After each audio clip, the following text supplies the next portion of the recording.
இந்த பொறப்பு தான் நல்ல ருசிச்சு சாப்பிட கிடைச்சது.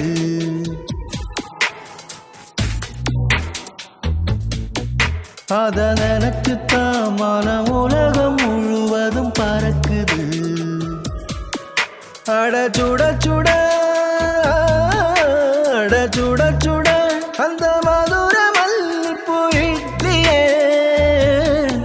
மீன் குழம்புல கொஞ்சம் புரட்டி சாப்பிட எச்சினு ஊறுது உள்ளுக்குள்ள. இந்த பொறப்பு தான் இந்த பொறப்பு தான் நல்லா ருசிச்சு சாப்பிட கிடைச்சது. இந்த பொறப்பு தான் நல்லா ருசிச்சு சாப்பிட கிடைச்சது. அத நினைச்சுத்தான் மனம் உலகம் முழுவதும் பறக்க